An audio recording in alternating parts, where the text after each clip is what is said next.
Residential పాఠశాలకి భవన నిర్మాణాలన్నీ sanction చేశాను.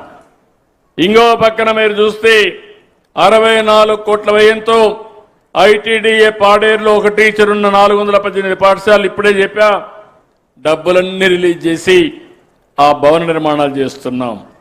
పాడేరులో ప్రభుత్వ మెడికల్ కాలేజ్ ఆసుపత్రి తొందరలోనే పూర్తి చేసి ఇక్కడ ప్రజలకు అందుబాటులోకి తెస్తానని మీ అందరికీ హామీ ఇస్తున్నా.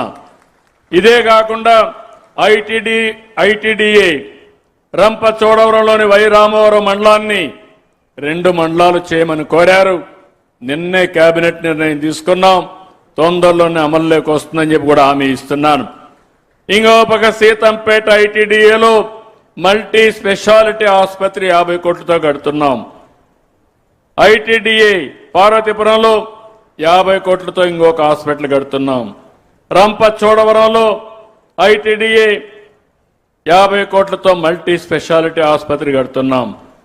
కేఆర్పురంలో 50 కోట్లతో ఇంకొక మల్టీ స్పెషాలిటీ ఆసుపత్రి కడుతున్నాం. కడాన శ్రీశైలంలో కూడా ఐటీడీఏ పరిధిలో మల్టీ స్పెషాలిటీ హాస్పిటల్ కడుతున్నామని చెప్పి కూడా నేను మీకు తెలియజేస్తున్నా.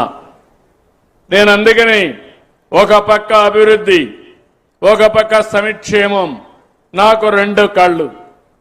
అభివృద్ధి లేకపోతే సంపద రాదు, సంక్షేమం లేకపోతే మీకు తాత్కాలికంగా మెరుగైన జీవన ప్రమాణాలు రావు. అందుకే నేను ఆ రోజు చెప్పాను, సూపర్ 6 ఇస్తానన్నాను. నేను కష్టపడేది పేదవాళ్ళ కోసం.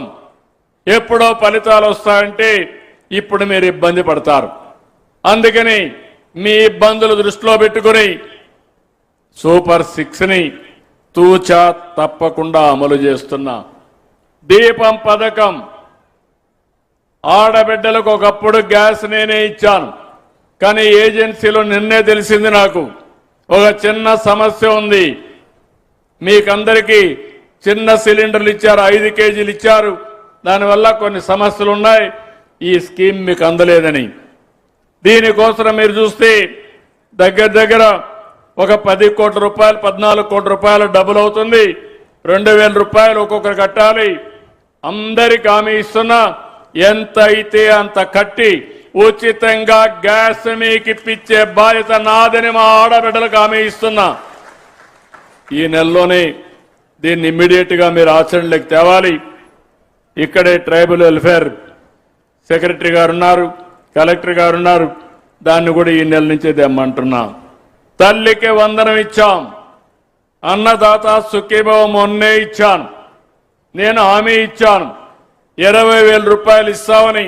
కేంద్రం 6,000, రాష్ట్రం 14,000 ఇస్తా ఉన్నాం. ఒకప్పుడు 7,500 ఇస్తే దాన్ని 2 చేశాం. ఒకప్పుడు ఒక బిడ్డకే ఇస్తే ఎంతమంది పిల్లలుంటే అంతమందికి ఇచ్చాం. ఒకప్పుడు 3,000, 4,000 ఇస్తే 3,000 ఇస్తే దాన్ని 4,000 పెన్షన్ ఇచ్చి మిగిలిన స్లాబ్లు పెంచాం. ఇంకో పక్క మీరు ఒకసారి చూస్తే ఆగస్టు 15వ తారీఖున తొందరలోనే వస్తా ఉంది మా ఆడబిడ్డలకు శుభవార్త. మళ్ళీ మీరందరూ ఉచితంగా ఆర్టీసీ బస్సుల్లో ఎక్కడికి కావాలంటే దర్జాగా తిరిగే విధంగా ఉచిత ప్రయాణ సౌకర్యం ఏర్పాటు చేస్తున్నాం. ఇంకో పక్క అన్నా క్యాంటీన్లు పెట్టి, ఏజెన్సీ ఏరియాలో 7 అన్నా క్యాంటీన్లు పెట్టి ఉచితంగా మధ్యాహ్నం భోజనాలు 3 పూటలు కూడా 5 రూపాయలకే పెట్టే సౌకర్యం ఏర్పాటు చేస్తున్నాను. ఎంత దుర్మార్గమైన పాలన అంటే, నేను 5 రూపాయలకు పేదవాళ్ళకు తిండి పెడితే అది ఇష్టం లేకుండా నేను కట్టిన బిల్డింగులు కూడా కూల్చేసి వేరే డిపార్ట్మెంట్కు ఆడుకునే పరిస్థితికి వచ్చారు. ఈరోజు రెట్టింపు ఉత్సాహంతో ఇంకా ఎక్కువ అన్నా క్యాంటీన్లు పెడుతున్నాం. తద్వారా మీకు వెసులుబాటు వస్తుందని చెప్పి కూడా నేను మీకు తెలియజేస్తున్నా. మీరు సంతకు వస్తారు, లేకుంటే ఏదో పని మీద వస్తారు. వచ్చినప్పుడు మళ్ళీ హోటల్కి పోవాలంటే 100 రూపాయలు ఖర్చు పెట్టుకోవాలి. అదే 5 రూపాయలు పెడితే కడుపు నిండా తిండి తినేట్టుగా అన్నా క్యాంటీన్లు మీకు పెడుతున్నామని చెప్పి కూడా నేను మీకు తెలియజేస్తున్నా. ఇది కాకుండా మెగా డిఎస్సి ఇప్పుడే చెప్పారు. ఈ నెలాఖరికి 16,500 మంది కొత్తగా టీచర్లు నియమించి మీ స్కూల్స్ పంపించే బాధ్యత నాది. ఇంకొక పక్క 20 లక్షల ఉద్యోగాలు ఇప్పటికే ఆలోచించాం. 10 లక్షల కోట్ల రూపాయలు పెట్టుబడులు రావడానికి ఎంఓయూలు చేశాం. దీనివల్ల 8 లక్షల నుంచి 9 లక్షల మందికి ఉద్యోగాలు వస్తాయి. ఇంకా ఇలాంటివి అనేక కార్యక్రమాలు చేసి మీకు ఉద్యోగాలు కల్పించడానికి ఇక్కడుండే యువత వేరే ప్రాంతాలకు పోకుండా ఇక్కడే ఇవ్వడానికి నేను ముందుకు వస్తానని చెప్పి కూడా మీకు తెలియజేస్తున్నా. ఇక్కడికి వచ్చినప్పుడు నేను ఇప్పుడే మాట్లాడినప్పుడు ఒక బ్యాంబో ఏదైతే వెదురు ఇక్కడ ఎక్కువ ఉంది, 6 లక్షల ఎకరాల్లో వెదురుంది, అడవుల్లో ఉంది.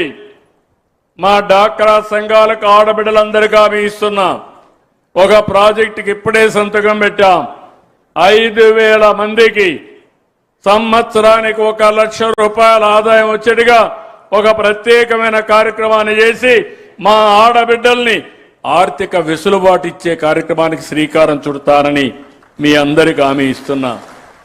ఇది హైదరాబాద్లో ఐఎస్బి, మన ఐటీడీఏ వీళ్ళు ఒక అండర్స్టాండింగ్కి వచ్చారు.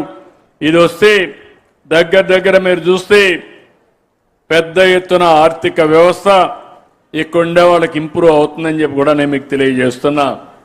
ఈరోజు నేను ముందే చెప్పాను, నేనేదో చెప్పేదానికి రాలేదు, ఊరిక మాటలు చెప్పడానికి రాలేదు, పనులు చేయడానికి వచ్చాను. ఈరోజు ఇక్కడికి వచ్చినప్పుడు